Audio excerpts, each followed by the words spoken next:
Americans are stupid. Okay, maybe that's a little bit too harsh. Americans are slow. Maybe we can use a slightly more euphemistic term. Americans are not the sharpest tools in the tool shed. I think that's more suitable. Americans are definitely not the brightest of the bunch, and I know this may seem both harsh and hypocritical for me to say, given that I myself am an American, and on top of that, I don't have all the answers. I don't know everything there is to know about the world. However, the reason why many Americans are a little bit on the slow side is not so much because they don't have the answers. It's because they're not even asking the questions, or they don't even realize that the questions exist. A lot of Americans, and this is primarily because of how we're raised, but a lot of us, we grow up believing that America is basically the center of the universe in many ways. And in some regards, it definitely does hold a lot of weight in the scheme of the world at large. That's undeniable. However, Americans neglect to remember that there is a world at large outside of America, and that America has, I want to say, 350 million people out of around 8 billion people. So a very small percentage of the world population lives in America. That said, in this video, I'm going to be reacting to some of the slow things that Americans say, a lot of times with the utmost confidence, because a lot of Americans need to be humbled, so much so that they begin to start asking questions that may just lead them to finding the answers they don't even know they're seeking. That said, the first post right here says, bro, nobody uses euros. A dollar is probably 3 euros or something. A dollar is the strongest currency. Yeah, that's definitely not true. That is most certainly not true, especially now. In fact, I see this first comment. Yeah, apparently hundreds of millions of people are nobody. Also, $1 is 85 cents right now in euros. That's pretty interesting. So I think when I was in the Netherlands, I want to say a dollar was around 91 cents, 92 cents, something like that. Or maybe a better way of putting it is that 1 euro was equivalent to around $1.10. So euros, as far as I am aware, or at least as far back as I can recall in my own experience, have always been a stronger currency than US dollars. Now, I wish this person was actually right. I wish that a dollar was 3 euros, because I would be filming this video somewhere in the EU rather than Thailand. I love Thailand, don't get me wrong, but if a dollar was 3 euros, we would be there right now. We would be in the Netherlands or elsewhere. But unfortunately, they are completely incorrect. And you see, 1 US dollar is 79 cents. I don't know what this currency is. You see, again, I don't have all the answers myself. I want to say that's the Swiss currency, though. I want to say that's the Swiss currency. I could be completely wrong, but that would make sense because I know the Swiss currency is particularly strong, even compared to the euro. And I remember that because when I went to Switzerland, I was only there for about a day, and between the hotel and groceries I bought, I probably spent around $150 to $200. So they were absolutely taxing out there, and it didn't help that the American currency was weaker. But that's pretty interesting to see that people genuinely think that no one uses euros, because literally multiple countries use euros, whereas America is the only country who primarily predicates its economy solely on the US dollar. I could be completely wrong about that, but as far as I'm aware at least, even Canada has its own currency. So yeah, I don't know where this person got that idea from, but again, I truly wholeheartedly wish that they were correct about at least that second part. Now, the next post, we can see, while in Germany, I found an Aldi. The Aldi is nothing like an American Aldi. I saw some of the same products, but nothing American or anything written in English. I was lost. You know, Aldi is a German store, and in any capacity, why would something be written in English in Germany? That is a very, very good point.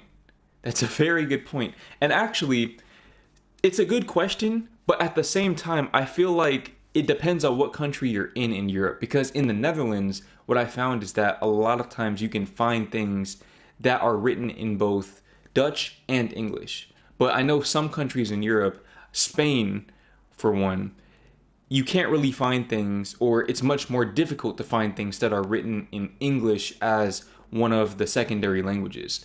Which makes sense because, I mean, it's Spain. But I will say that being in the Netherlands definitely spoiled me in that regard. Here in Thailand, that is definitely not the case. Here in Thailand, the Thai products literally just have Thai. And to make it worse, it's not even like they just rearrange the letters. They have a whole different alphabet. So I'm literally just looking at hieroglyphics or something that I'm completely unfamiliar with. But I think a lot of people, a lot of Europeans may not even know that there is Aldi in the US. There's actually an Aldi not too far from where I grew up in Louisville, Texas, but I never got the chance to go there. I never went there. I always went to Walmart and Target, but I heard that Aldi is cheaper than Walmart and Target. So I kind of wish that I had gone there and tested those waters. But even when I was in the Netherlands, I didn't really go to Aldi. I tended to go to Albert Heijn and Jumbo occasionally. But yeah, I think this general mentality that things will cater to Americans, that grocery stores and just other places in Europe or in other countries will cater to Americans, that's more so because, and I'm not trying to excuse this line of thinking, but let's say, for example, where I grew up in Texas. I just mentioned I grew up in Louisville, Texas. A lot of times you would have something in English and then you'd have something in Spanish as well, because there are a lot of Spanish speakers there. I guess in Germany, there probably aren't a whole lot of English speakers, but I don't know. That's kind of why when I went to Spain, I was surprised that nothing was in English. I thought they would have Spanish and then English underneath for some of the signs, for example. That was not the case, obviously, but I guess that's probably why a lot of us are shocked when we see that. But then, I don't know, I think it's also just American entitlement. Now, on to the next post. If you can't tip your server, don't go out to eat. Your bill, $107.53. Move the decimal over 1, 10.75, then times it by 3, 32.75. Final total, 139.75. Actually, you know what? Let's go ahead and verify this with the calculator. So, generally, the standard tip rate at restaurants in the US is 20%. So let me see if that's the same as 20%. We have $107.53 times 1.2. You can see we have 129.04 rounded up, which is not the same as this. So I don't know where they're getting their math from, but that is most certainly not correct. But still, adding an extra $22 to the bill is pretty steep, especially if the meal is already $107.53. Here's the thing about tipping culture. I do agree that tipping culture is weird. The thing is, if you watched my video, and I don't know if the video is out yet. If it's not out yet, then it'll be out very, very soon, within the next few days. But basically, recently I reacted to this video about how a lot of Americans are struggling to afford their basic needs. And one of the stories within that video was a teacher who has 3 children, and she's trying to care for her 3 children on a $37,000 a year salary, and she's unable to do so, so she has to go and pick up extra work on the side as a DoorDash driver. And she was saying that a lot of times she relies on those tips. That is the reason why it's kind of the right thing to do to tip when you're in America, is because a lot of times those people are genuinely relying on those tips, especially servers, because servers are making $4 an hour in a lot of these restaurants, $3 an hour, literally below the minimum wage. And if you don't tip, if they don't make enough tips to cover the gap between what they make on their hourly wage and the actual minimum wage, technically the restaurant is required to close the gap themselves. But when it comes to making a living, you're not going to make a living off of minimum wage. So it is the right thing to do to tip, but realistically, it's the right thing to do for the restaurant, the business owner, to just pay the employees a livable wage, especially for such a difficult, tedious, and arduous task of serving customers. Because if you've never worked in a restaurant, basically it's the worst of all worlds. It's customer service, It's janitorial work. You're on your feet all the time. It's busy, it's loud, it's overstimulating, and a lot of times those shifts are very long and they're unforgiving. I was a busser. I was never a server. I was a busser. But that's some hard work. That is some very hard work. Back hurting, knees hurting, all of that. And I didn't even take breaks. And I did not get tips. I was making $8.50 an hour and I didn't receive any tips other than just random people who felt extremely generous that day. But I do think that if you're going to go to America, just like if you're going to go to Europe, you should do your best to conform to the cultural customs, at least to a certain extent. If you're going to go to America, then yeah, you should tip. You should tip people because that's just what you do. It's just part of the culture. But you shouldn't try to impose that same culture on other countries, which I don't think this is necessarily what they're trying to do, but their numbers are off. Their math is most certainly off. I don't know what type of percentage they have here, but that is not 20%. So let's see, land of the free and unpaid, land of the fee, home of the broke.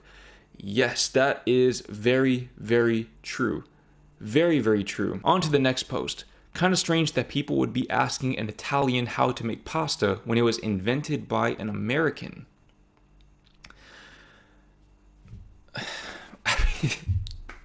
I don't know that I have anything to say about this. I mean, I don't know how anyone could think that. Now, I will say the pizza debate, that's one that seems to have some genuine merit to it. Because my girlfriend, if you didn't watch the Touring the USA vlogs, she tried pizza in New York, she tried pizza in Chicago, and she's also tried pizza in Italy. And she said New York pizza was her favorite, but she also hasn't had Italian pizza in a while. But if you've had really good pizza, you'll remember it. So I don't know if that was just her individual experience or not, but I remember my French teacher used to always tell us that Italians invented pizza. I don't know why my French teacher was talking about Italian pizza, but anyways, she would tell us that Italians invented pizza, but Americans perfected it. That's up for debate. I've never had Italian pizza. If I can find a good vegan Italian pizza in Italy, then I would love to try it. But if you've had both, then let me know in the comments which one you'd prefer. But when it comes to pasta, I don't see how that's really a debate. I mean, to me, American pasta is nothing to write home about at all. On to the next post. I mean, it's like an 18th century invention. Why would anyone use it? That's like still using a horse cart. What are they talking about? How primitive the train system is. So they're saying, and I can't even process. So basically they're saying that the train system, or having a train system, is an 18th century invention that is equivalent to using a horse cart. This person, without even knowing anything else about them, not only are they from America, but they are most certainly from the Sun Belt, which is basically somewhere between California and Florida in the southern half of the US, because that's where they generally have the worst public transit, or maybe the Midwest. They're somewhere in middle America, so they're not near New York or DC. This indicates to me that not only have they not been to Europe, they haven't even been to coastal America. Because in coastal America, the train system is not nearly as good as it is in Europe, but it's still somewhat usable. So this person is probably in a flyover state, and they've never left that flyover state before. That's crazy that they would say that. And this is what I mean when I say that it's not necessarily just about the urban planning policy. It's about the psychographics, if you will. It's the mentality of Americans believing that trains and public transit are bad. That is the reason why American public planning, or urban planning and public transit, are so far behind. It's because people think this. I'm glad this person said this, because now you can see you have someone to substantiate my claims. This is a real line of thinking that many Americans share. Unbelievable. Next post. Democrats thought universal healthcare was too radical, so I guess we'll just have to settle for no healthcare at all. Why am I paying for your healthcare or for anyone else's for that matter? Entitlements are the bane of this country and consume 51% of the federal budget. To you people, breathing air is an entitlement. Nope, because I don't pay for it. A society that values providing for its citizens is broken. I don't even know where to start with this. I mean, first of all, not to get into the ad hominem attacks, but looking at his picture, it doesn't really surprise me that he thinks that way. I mean, look at the background. There is literally nothing there. There's no civilization. So when you talk about society, he doesn't live in a society. He lives probably in the same place that this person lives right here. He's probably the same person, actually. It's probably the same exact person. It makes sense now. All of this is starting to align. This is all starting to make sense. But a society that values providing for its citizens is broken. What's the point of having a society then? See, this is what I don't understand, is this idea that it's every man for himself. Well, if that's the case, why do we have government? Why do we have society? Why do we have school? Why do we have structure? Let's just get rid of all of that stuff. Every man for himself, true capitalism. And let's see how this person right here would enjoy that.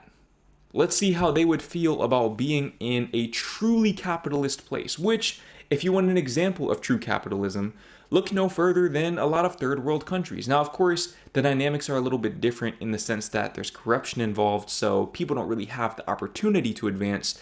But the point is, when you talk about the economic inequality and how people like him would be living in those kinds of systems, I'm sure that tune would change very, very quickly. Let me actually read some of these comments. Does this guy not understand that the most successful societies are the ones that take care of their people? Exactly. Exactly. It literally does not make any sense at all. What's the point of having any of it? The whole point is so that everyone can benefit.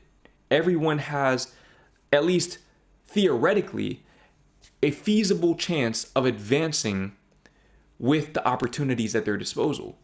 Without a society providing for its citizens, there are no opportunities to advance, which pretty much completely decimates any idea of living the American dream, because the American dream is predicated on advancement.